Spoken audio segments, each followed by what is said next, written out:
Welcome to Spirits Podcast, episode 64, Jane Eyre with Vanessa Zoltan. Never thought that would be a title of one of our episodes. I know. So listen, guys, it's a little bit different. Yes. We are talking today about a personal mythology, a text that has had a lot of meaning to our guest. Vanessa has really shaped her life, mine too, and kind of the ways in which we construct our personal mythologies around the stuff that we love, and also the ways in which Jane Eyre itself is like a mythological text. Right, and that makes total sense because if you don't know Vanessa's name just from us talking about it, I have good news for you. There's a new podcast you love. She is one of the co-hosts of Harry Potter and the Sacred Text, which takes each chapter of Harry Potter and treats it like a sacred text, like the Bible or Quran, Torah, whatever. Any sort of sacred text that one would take lessons from by reading. Yeah, so how do we read this text as an instruction for life? Right. And so they read basically each chapter through a lens of humility and loneliness and love, commitment, all of the sort of, I don't know, for someone us who loves Harry Potter and will take any excuse to revisit the books. Mm-hmm. It's delightful to, for example, experience them through the eyes of a newbie in Mike Schubert in Potterless, mm-hmm. which I recommend everybody subscribe to. But also having this really specific, literary, textual analysis. It's like college all over again in the very best way. And I love it so much. But even if you're not a religious person, if you're not a literary person, if you're not a school person, it's just very thoughtful and insightful. It's very thoughtful, very insightful. And Vanessa is a delight. Harry Potter and the Sacred Text. Again, subscribe to it. It's excellent. They're in Goblet of Fire right now. There's a lot for you to catch up on. Yeah. But I'm really stoked about it. And we're going to just blast through the rest of this intro so you guys can get to the good interview. You know who else is good? I bet it's our newest patrons. It is. Tell us about them. Well, we would love to welcome our newest patrons, Kelsey, Ida Maria, Tabra Maria, and Brenton. Welcome to the family. Welcome. And additionally, thank you so much, as always, to our supporting producer level patrons, some of the people who help us do this every single week. Neil, Phillip, Julie, Sarah, Christina, Josh, Eeyore, Sandra, Cami, Lindsay, Ryan, Shelby, Lynn, Mercedes, Phil, Catherine, and Deborah. Y'all are the feminist romanticism icons of our heart. I love it. And definitely not Rochester are our legend level patrons. That's a little not preview. Stuck in the attic. Little preview of our hot take. Leanne, Ashley, Cassie, Ashley Marie, and Bridge. You guys are definitely not the creepy wives in the attic unless you want to be. Sometimes in which case you totally are. Sometimes I am want to definitely the nightgowned wife in the attic. Come on. Okay. If you say so. And Julia, you mentioned to me that we're near a milestone. We are. So we have, at last count, 462 ratings on iTunes.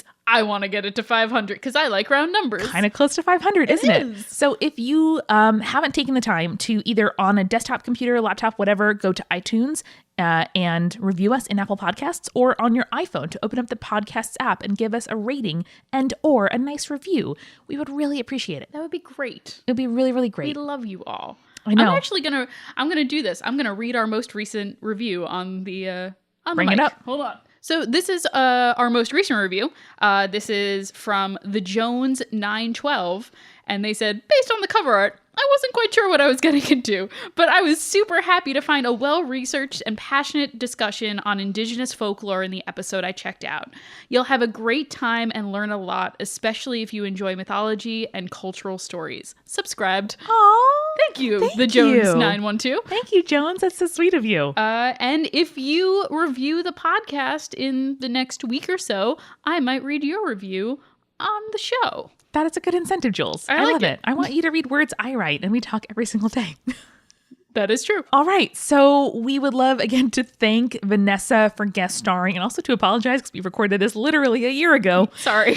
We're very sorry. Listen, it's how it shook out. Mm-hmm. And we love this episode. We are so glad we're able to dust it off and present it to you like a Disney remastered out of the vault DVD here for you. From the Spirit's Vault. From the Spirit's Vault. It's episode 64, Jane Eyre with Vanessa Zoltan.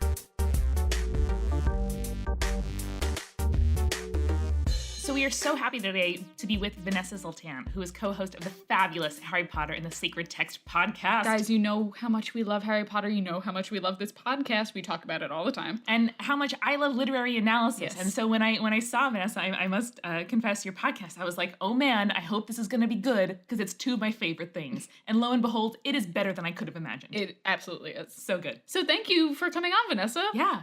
Thank you so much for having me. It's really an honor. And, talking about stories and analyzing them and drinking are some of my favorite things. I mean, what can be better, honestly? That's why we're here. But Julia, for once, does not know what we're actually going to talk about today. Normally that's my position. And weird thing, but I'm ready for it. Vanessa, what are we going to be talking about today? So I'm going to tell a story from Jane Eyre. Ooh. Oh, God. I love Jane Eyre! Amanda's eyes just bugged out in excitement. It was amazing. So, yeah, I mean, Jane Eyre is my favorite novel of all time. And great start. We should be friends. So, yeah, I mean, anybody who's not, you're a little bit dumb. I'm just kidding. I'm sure you're a wonderful person. They just haven't gotten the right inroad yet to the novel. They read it when they were in 8th grade, and then they didn't really get a good experience with it. Yeah, you just gotta pick your, choose your own adventure, choose your own route through the book. Yeah, but it's so good. Everybody should just read it and reread it and reread it. And it is the first book that I practiced doing secular sacred reading with. So it's a book that I have spent a lot of time with. So. Can you explain your technique just very briefly to listeners who may not have listened to your show yet, but soon will? Yes. So we believe that you can treat anything that is secular as sacred, and believe that doing so gives you a lot of gifts. So I was raised as an atheist, but was really craving, the ability to make meaning of the world around me. And so I picked something that I loved, Jane Eyre. And yeah, we have like a 3-step process, which is 1, if you treat the thing you love with commitment, so believing that the more time you spend with it, the more gifts it will give you. 2, with rigor. So we use traditionally religious practices in order to analyze the texts, but certainly, literary practices or, depending on what it is you're treating as sacred, just whatever that is, do an authentic, rigorous practice. And then 3 is in community. And so we have our listeners and they send in voicemails or we also have a reading group that meets once a week and we talk about the text together. So yeah, so I did that with Jane Eyre, first with a professor for 6 months, and then I ran a Jane Eyre as a sacred text reading group for 6 months. And so cool. Yeah, it's the best. So I am so excited to hear everything you have to say. Okay, so should I just dive right in? That's good. Should I just start telling my story? Yeah, go for it. So this whole thing should be called spoiler alert because this is like the big twist in the novel. Getting right to it, right to the attic wives. Yes. Because it's so good. Okay, so Jane is poor, plain, and little. She's an orphan for simplicity's sake, and she becomes a governess at a big house. She becomes a governess to a little French girl, and the ward of this little French girl is Mr. Rochester. And of course, he's very... Yes, he's so dreamy. He's also sort of an asshole, but, he's a dreamy asshole. And so they fall in love, and he's wealthy and she's poor, and obscure and all these words she uses for herself. And but he proposes, and they're going to get married, and he decides that they have to get married within 3 weeks. Suspicious. That's not great. Yeah, super short engagement, ladies. Take care. Yeah, it never means anything good if he's demanding that.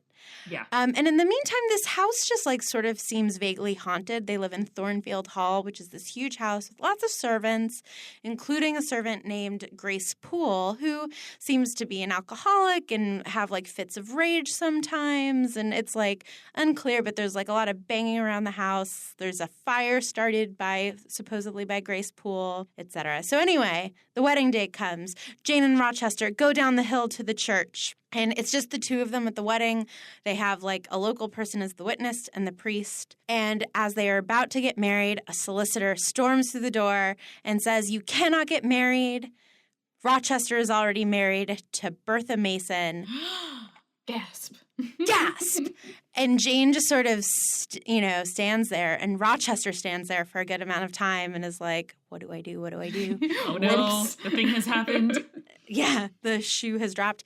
And he finally decides, to speak up. And he goes, bigamy is an ugly word, but I'm meant to be a bigamist. Wow. I forgot that was a line in Jane Eyre. That was a line. Wow, yeah. Rochester. Really just the kind of dry humor is not appropriate. That's also some assholey Andrew Jackson bullshit right there. Oh, like, are you really accusing me of this right now? Like, yes, Andrew Jackson, you committed genocide. Like, what are you talking about? Yes, I know. Isn't that terrible for you? Well, yeah, and then Rochester actually goes on like a Jacksonian like victim rant, That right? sounds right. He's like, Yep. he grabs Jane by the hand and he demands that the priest, the solicitor, and that his brother-in-law follow him up to the house, and they go straight up to the attic of the house where Jane has always thought that Grace Poole lives. And it turns out that Grace Poole is the woman in charge of Rochester's wife, Bertha Mason Rochester, who is the quote-unquote mad woman in the attic. So she's the one who has set the fire in the house. She's the one who has attacked people. She's the one who's caused all this chaos. And Rochester says, I'm sorry, Jane, but look at the animal to whom I am married. They tricked me into marrying her. They didn't tell me that she was mad and had a mad mother. And basically, and Jane just sort of stands there in shock. And, eventually goes back to her room and doesn't same, cry. Jane. Same. I know, Rochester's like, isn't my life hard? Oh, And God. Jane's like, it's our literal wedding day. Rochester is like that douchey guy on Tinder who after 2 days of texting, he's like, we have to meet up. I'm like, no, we don't. I don't owe you anything, guy. Or, Rochester in this moment is a lot of things. And then actually, so the next scene, which isn't a great, plot scene, but is, I think, one of my favorite scenes in all of literature, where Rochester is explaining to Jane the history of what happened. And he says to her, whom would you offend by staying with me? And she, and whenever he says that, I'm like, yeah, Jane, whom would you offend? Nobody knows about this wife. You guys could be happy together. Yeah. And then she has the best line, and she says, myself. Okay, good, because that's what I was going to say. Jane has too much self-respect. Yep. I must respect myself. Principles are not for the times in which we are not tested. They are for times such as these. I mean, it's like, really it's just so just perfect. Pure. I just put my hands up in the praise emoji style. Yes, she bless did. Jane. She really bless. did. she's sort of perfect. She's just, over and over again, I must leave you, sir. And one really interesting thing in the scene that comes right after is that Jane's thoughts are often in quotation marks because she talks directly to the reader. And so she'll say, reader, I thought, comma, quote, and then tell us what you think, what she thought. Awesome. But in this scene, it's very unclear when she's thinking something and when she's saying it out loud. Oh, man, because she's self-actualized. She's representing the purest, her purest heart, her purest intentions and thoughts. Right. So she says things every once in a while. You can follow it. She'll go, reader, I forgave him at once, but not out loud. And then she tells you in quotes what her forgiveness of him is. But without that little hint, you wouldn't know if she had said it or it just thought it. But often in that scene, you're not sure if she said things out loud or is just telling you what her innermost thoughts were at that moment. That's kind of beautiful writing. It is. It is. Oh, and it's insane. And it's kind of indicative, too, of what it's like when you're in love with somebody. Where it Absolutely. feels as if, your purest self and their purest self, it's just kind of an ongoing conversations and the barriers and blah, blah, blah, blah, blah. Oh, and in a previous scene, in the weirdest scene in all of literature, when Rochester is dressed up as a gypsy, there's a great line where I knew exactly what you were going for. But he says to her, I can read your forehead. And then he does. And it's, I can live alone if self-respect and dignity require me so to do. And she's like, yeah, you can lose track of that and think that it's Jane talking, but it's Rochester reading her forehead. So they seem to, they also eventually hear each other across time and space. He yells Jane from hundreds of miles away and she hears him on the wind. So there's definitely an argument being made for a certain kind of love there. But anyway. That's hella Psyche and Eros too, going back to the hearkening to the Greek mythology there. Psyche has to battle all the way back and forth through hell and back, literally, to find Eros again. And then Eros is able to find her. And it's amazing and beautiful. And they learn to trust and love each other again. But I dig that. I'm super into that idea that love can bring people together, even if it's not physically. like metaphysically. Yeah. Yeah, and what's so interesting, so Jane, so they get separated, of course, for, a third of the book, and then Jane hears Rochester calling her in the wind from hundreds of miles away. On the moors.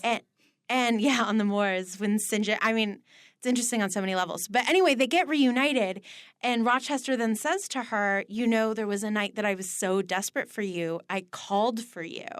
And Jane is like, what? Oh, shit. I heard you. But Jane says, reader, I never told him because and then now I'm going to paraphrase, but it's like, because I thought it would freak him out too much.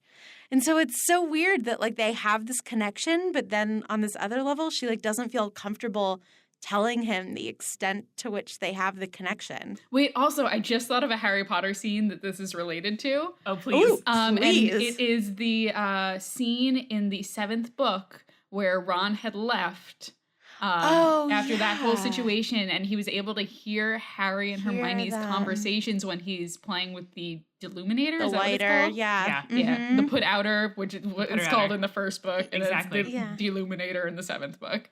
And he just comes back and he tells them I heard you guys and I missed you and I knew you needed help, so I came. Yep, a force stronger than sound, brought them together. Yeah. Beautiful. I'm also so curious about Jane's decision to keep back that information. It's almost as if it was a sort of private confirmation for her of their bond, and that's all she needed, and they know what they mean to one another, and so it's not important why she's back. But she doesn't need perhaps to divulge that she's gotten that confirmation from the universe that, okay, yes, this is where I'm meant to be. Yeah. And it also a little bit shows that Jane is a stone cold bitch, right? Yeah, she can hold that. It's, the whole story is told from 10 years later. Yeah. So it's been 10 years and she hasn't told her husband that she heard him calling her on the wind. Yeah, because otherwise she just showed up because she, felt bad or wanted to come back. I guess that's what she is allowing him to believe. Yeah, that almost makes her seem like the desperate ex, which I don't like. Or alternatively, the person with so much compassion and whatever that she couldn't leave an unresolved, I think that's probably more what they were going for, but right. I like the desperate ex look. The way that she positions herself, it's so weird. It's so weird. The whole book is so weird, which is why it's so good. But I know. Those last couple chapters, our whole senior English class was like, come the fuck on. What is happening? She's just St. John torturing here. him. Yeah. Oh no. St. John is the actual worst. I don't remember anything about St. John besides he blocked it out. Probably. Besides me going, his name is St. John. They're like, no, it's St. John. I'm like, no, it's not. It's definitely St. John. Oh, St. John, okay, so I actually have a theory as to why Jane can hear Rochester on the moors, and that is because St. John has been wearing her down about marrying him for months. Yeah. And he is using literally the threat of the wrath of God. He's like, I have prayed on it and I am a minister and it is your calling to come to India with me and most likely die. And I am 100% sure, and it is your calling to do that as my wife, not as my sister, even though they're cousins. And he is and she's finally starting to give in for the first time. Oh, Vanessa, and when I think I know where you're going with this, and I'm really excited. She is about to say yes, and that is when she hears Rochester calling her. And so I feel in a moment of desperation, somehow the universe is like, don't do it! And takes care of her. Maybe a literal act of God. Yes. Yeah. Which is she's amazing. Right, and it gives the woman the prophecy instead of the man. The man is like, I am going to use my religious authority as a tool of oppression. And she's like, boom, I actually have a direct line to God. Which is almost her graduation from St. John's school, because the whole kind of portion of the book. I love that. Thanks, girl. But the whole portion of the book, she's learning literal languages, she is opening her mind, exactly, learning a new profession, living alone. That's really a period of awakening and learning and gaining wisdom for her. And so the fact that she can interpret and then act on whatever divine kind of message, or if it's just, something that she sees in the world and decides that this is the moment that she makes a change in her life, that's the kind of self-actualization and agency that was previously denied, to her. Yeah, I just love that. I don't really have anything else to say about that. There's an interesting theological argument being made throughout the books that I can't quite make sense of, that what you just said reminded me of, which is that there's certainly Christianity, but she's like graduating past St. John's Christianity, and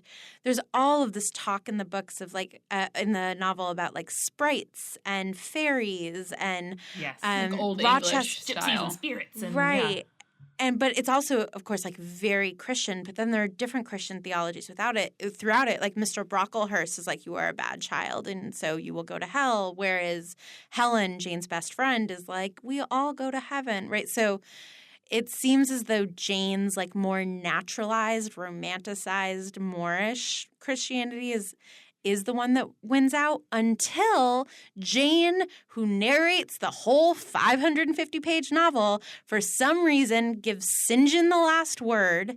And the last line of the novel is a quote from St. John's last letter to her, and it's, "Here I come, Lord Jesus." Maybe she's just allowing him to hang himself with his own noose, or just allowing himself to, I don't know, represent himself as the path not taken. I also don't hate the idea of her taking this sort of Christianity or brand of Christianity that was totally eclipsing her and pressuring her and adapting it into her own. Yeah, it almost feels like the argument is that true love and faith conquer all. And Jane kind of gets there despite the systems put in place around her, because she is institutionalized for the entire novel. Like, she's just kind of passing through different kinds of shackles, from the orphanage, where she kind of spends the first bit of the book and her best friend dies, and it's really sad, and there's plague, and she's like abused by people, and like it's awful. Awful, except for the first page where she's in a beautiful little reading nook that all of us want to stay in forever. And then everything is terrible after that. Yeah, and then, right. So well, yeah, and even that, I mean, she's there because she's hiding from her abusive cousin. Exactly. But she goes from the orphanage to a governess job where, for my recollection, she gets no time off. Like, she's in a literal house where she's in prison. Like, and then finally to to the house of St. John, where she's able to kind of rise above that and live as a schoolmistress in her, in her own house in a town, and then finally to decide to leave of her own, free will, and to return to a nest or a house of her choosing. I don't know. Well, actually, but between those two things, she becomes independently wealthy. Yes. Does she? Yes, good. Yeah. A woman needs a room of her own and some salary. Yeah. I thought you were quoting it. I'm like, I don't know if that's the actual quote. I was going for it, but I couldn't get there in the end. That's fine. Well, I mean, a room of one's own is Virginia Woolf, but it's that's what I was trying to quote. There is a money quote of like a woman, like like a woman needs a room of one's own and something else. And an income. Well, I was actually reminded of Virginia Woolf because I wonder, she loved Middlemarch, and I've never heard her talk about Jane Eyre. I've never read her write about Jane Eyre, and I just bet she hated it. Oh yeah. No, Jane Eyre is like uppity and like comes into high class without having earned it. Virginia Woolf doesn't like that shit. No. And Woolf didn't really believe in like brainwave connections, right? She believes that like we never really know each other, and like Mr. and Mrs. Dalloway and Mr. and Mrs. Ramsay can spend their whole lives together and still look across a party at one another and be like, "Who are you? You're disgusting." Yeah, and even in her love letters to Vita Sackville West, the woman she was in love with for a long, long time, or had various kinds of relationships with, but there definitely was love there. But whenever she kind of talks about a connection or a love or a feeling that overwhelms her, it's always with suspicion and almost a little bit of derision. Like the kind of purest love lettery that she's writing. There's always a little bit of attitude of like, isn't this bullshit? Or like I can't believe I'm saying this, but, which is why teenage me really loved those letters. But of course, also looking back, exactly as you say, Vanessa, there is really a kind of suspicion or disbelief that we can ever truly know one another.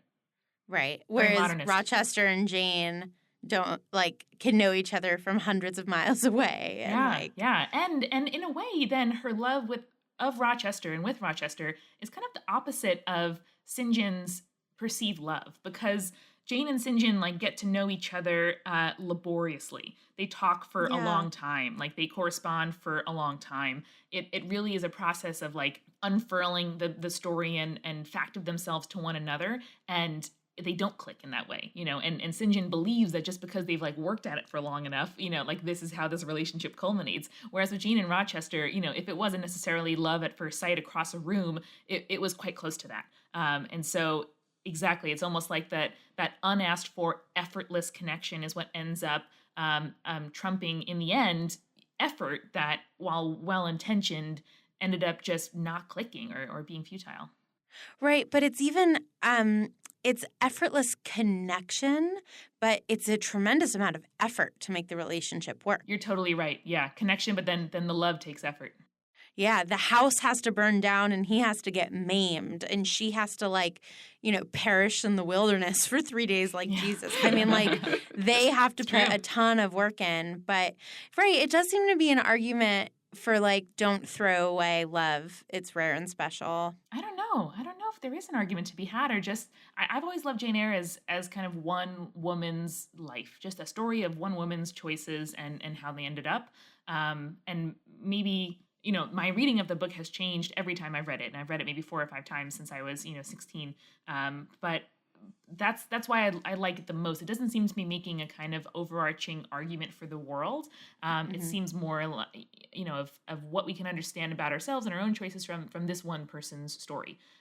So I don't know. Do you read any kind of bigger argument from it? Well, I mean, when you're reading a text as sacred, the whole point is to try to read it as instructive. And so, I try to put it in conversation with my life. And I think the same sentence can teach me something totally different each time I return to the text. But, yeah, I think, if you put in the effort of treating something as it can be instructive. I don't know what else. The truth is that I'm out of options. I don't know where else to turn for instruction except for art that I admire and feel like if I gave up Charlotte Brontë and Virginia Woolf and J.K. Rowling as my instructors, I'm like, I would be at a total loss. I wouldn't know where to look anymore. So I mean, I reject some of Jane's decisions. I honestly think I would have stayed with Rochester when he's like, let's go to the south of France and no one will know that we're not technically married. Sounds dope. We already have a kid. She's 10. I don't have to birth a kid. Do it. Right. And she has known suffering, right? She laid in a bed with her best friend while she died. She knows death can come any minute and that life is short and hard. Take your happiness where you can find it, right? But I respect her decision. And there are moments in which I opt for the no, I must respect myself. And there are moments in which I'm like, do you know what? Fuck it. Life is short. I'm going to, give up this false sense of dignity in order to, live my life today. Yeah. So I put myself in conversation with it and use it as instructive. That doesn't mean I'm looking at a bracelet asking myself what would Jane do and then emulating it. Totally. And Charlotte, that's what I kind of mean when I say I don't think Charlotte Brontë is arguing or trying to persuade us to act one way or another. But certainly I think so much of the charm is that Jane acts in ways that are contradictory or that kind of against expectation. And just, I don't know, for me at 16, reading someone else's contradictory choices and loving her anyway, and seeing that life works out no matter which choices you make, you're going to find fulfillment or you're going to, settle and reconcile with your choices some way or another. That was a great lesson for me at the time. And it's so different from most of the myths that we talk about and most of the stories we talk about, because usually myths and stories and folklore are used as instructional, but in a bad way, don't do this thing or you will die like this person. Right, in a very didactic way. Exactly. Right. So it's nice to see a story that maybe came out of that mythology, that came out of Joseph Campbell's idea of the hero's journey and being okay, she made the right decisions this time. We're happy for her. Yeah, she refused the call and then came back to it later. And we're totally okay with that. That's totally And she fine. ended up healthy, happy, and rich, right? Yep. She wins. That's those are the 3 big ones. That's where you want to be. Yeah, and pure of heart and a good, right? She just wins. Yeah, didn't compromise her values or anything to get to that place. That's amazing. Yeah, she gave up the more trivial or the more transient happiness and comforts to really get to the final and the big and the big kahuna, the good one at the end. Yeah. I mean, so when she gets engaged to Rochester, he wants to like buy her all these things and she refuses to let him. She's like, I would look stupid in diamonds. Like, what are you doing? Trying to like decorate me. But then when she comes into money of her own, she immediately wants to decorate the house. She's like, I'm going to buy nice furniture. And like, there's like paragraphs about the beeswax that they use to like wax the handrails. Like, it's very important. Care and keeping of your mansion. Beeswax is an important part of that. Absolutely. Listeners, here's your housekeeping tip. Beeswax on everything. Beeswax, white vinegar, that's all you need. Yeah, it really is. But and she spends like a ton of money on clothes and gloves and hat and bonnets, right? It's just, but she's now, she's mature. It's her money now. I also think that the difference is that she has starved in the woods for 3 days. And she's like, now I know what it's like to like really like be so cold and hungry that I might die, and comfortable is nice. Damn right I want a nice bonnet. Exactly. Yeah. Gloves to keep me warm in case I get locked out. Yes, please. Well, she'll have servants there to let her in, and it's good. Practical but fancy. I'm into it. I know. And she can appreciate these things now. Like she can appreciate the love with Rochester that she earns and works for after having, given it up. And that's just, I think, a theme throughout the novel. It takes, being persecuted in the orphanage to find the value of found family later with her cousins, or I guess actual family that she later finds. And, it takes losing a best friend to really start to cherish relationships with others as well. Yeah. Ugh, Jane. She's just the best. She really is the best. Honestly. And I love the kind of concept that we started with, the Attic Wives, which number one is maybe my top band name. If I ever were to make a band name. Amanda has a list of band names, though Amanda is very musically not inclined. Oh no, I'm uninclined to music.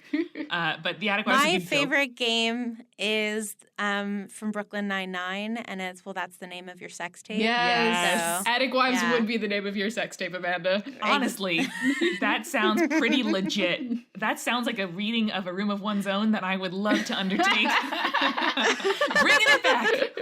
But anyway, I also love the trope of the attic wife. Like it's in The Simpsons. Like it's in kind of every like pop culture thing that you can imagine. I haven't read any scholarship on it, but I super duper want to now. The Weasleys have a attic ghoul. They have the attic ghoul. Yeah, or just like either literally the thing in the attic that you don't want people seeing, or the metaphorical skeleton in your closet. Skeleton in the closet. But like the attic wife is so much better, isn't it? It is.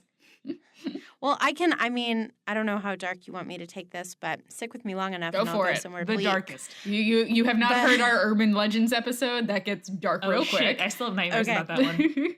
I will listen.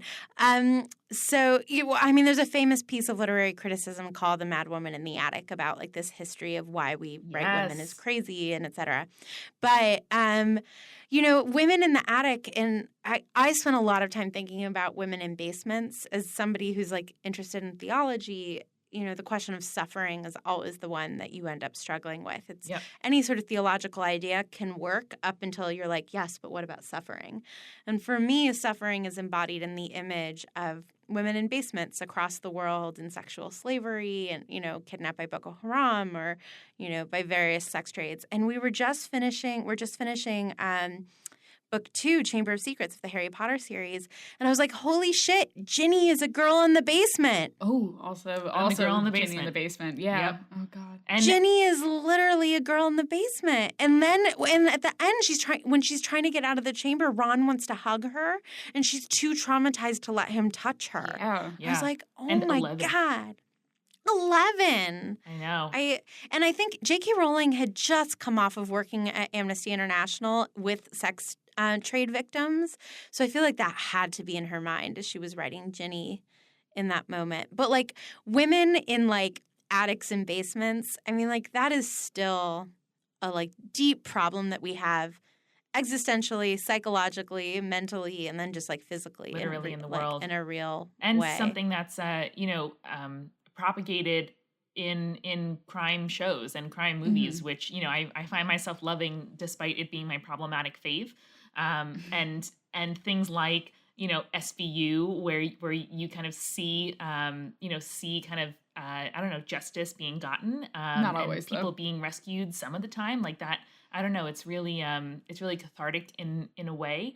But the sort of the revenge of the attic wife is more specifically what I love, or kind of imagining her life, or imagining how she kind of rises out of her circumstances. I don't, you don't want to romanticize madness too much, but I don't know, as someone who's tangentially mad, I sort of love the idea that the attic wife, maybe haunting is fun, or maybe that's the way that she can, make mischief and amuse herself at night. There's something powerful about dwelling with that image. Yeah, I mean, Saint Teresa of Avila, who was a great feminist and advocate within the church, but was also a woman during the Inquisition and was constantly being investigated by the Inquisition. The way that she talked about the revolution for women was going into your inner castle. Ooh. And that each of us have an inner castle within us, which we can explore and find God within.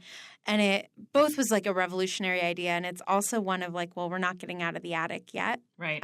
The Inquisition will burn me at the stake if I tell you to get out, so that you can only do it in your mind. And so I agree. I mean, there is an absolutely valid reason, a way to read Jane Eyre, that Bertha is not mad that Rochester locks her up when he finds out that her mother is Black, and that it is entirely to do with race, and that she has been driven mad by being locked in the attic. And so, which who wouldn't be? Yeah, to be locked in an attic for 10 years.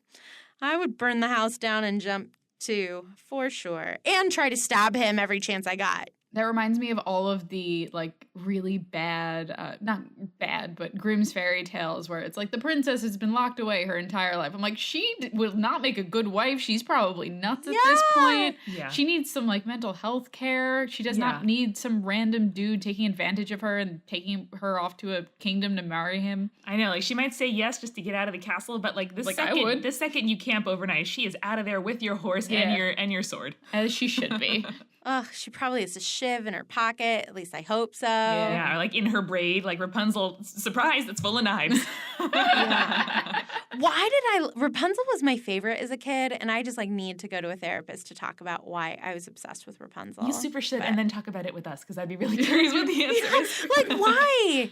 Why? I have no idea. Mine was Rumpelstiltskin. Really? Okay, that's a good one too. Yeah, I think probably because this kind of idea that I don't know. I was an unpopular kid, and having the secret or the knowledge, and then the power to dole that out and to reject or to accept other people's kind of attempts to get it. I think that spoke to my inner need for acceptance and power. I think Little Mermaid, the original one, was always mine, and I don't know what is wrong with me. Escapism? I don't know. I guess so, but also where she was if it's not about him falling in love with you, you just have to kill him so that you can stay a human. I'm fair enough. Fair enough. Fair trade would do that. That's to awesome. Be a mermaid. Oh, absolutely. The things I would do to spend my whole life in water. Oh, yes, please. So good. I use Airbnb sometimes just to have a bathtub. That's a real thing. Oh my gosh, Vanessa's so relatable. We're going to be such good friends. It's all my good. Gosh, I can't wait. Bathtubs are the best. If that's not, why doesn't Jane talk about that? Anyway. I guess was that really a thing back then?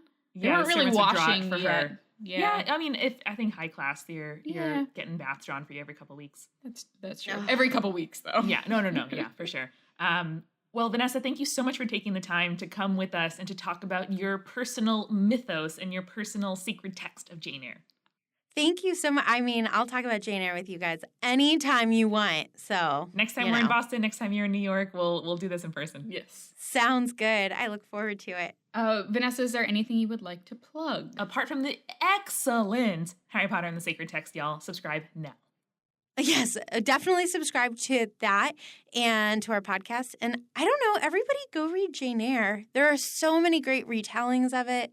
There's Read Jane that just came out last year, and Rebecca is great. And there are just a million ways to read Jane Eyre. So everybody should go do it. I'm going to steal Amanda's copy on my way out the door today. I have 3 copies, Julia, so you can have your pick. Yes. Do you want the Norton Critical Edition? I want Do you the want smallest the pocket one. reader? The pocket all right, reader. Pocket reader. There you go. And I think I speak for probably all 3 of us when I say, we are here for the 4-person Jane Eyre book club, in ad infinitum. How do you pronounce that? For all time.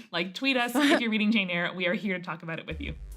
Yes, forever. Absolutely. And listeners, thank you so much. Remember, Stay creepy. Stay cool. Spirits was created by Amanda McLaughlin, Julia Schaffini, and Eric Schneider, with music by Kevin MacLeod and visual design by Allison Wakeman. Keep up with all things creepy and cool by following us on Twitter, Tumblr, Facebook, and Instagram @Spirits Podcast. We also have all our episodes, collaborations, and guest appearances, plus merch on our website, spiritspodcast.com. Come on over to our Patreon page, patreon.com/spiritspodcast, for all kinds of behind-the-scenes stuff. Throw us as little as $1 and get access to audio extras, recipe cards, director's commentaries, and patron-only live streams. And hey, if you like the show, please share us with your friends. That is the best way to help us keep on growing. Thank you so much for listening. Till next time.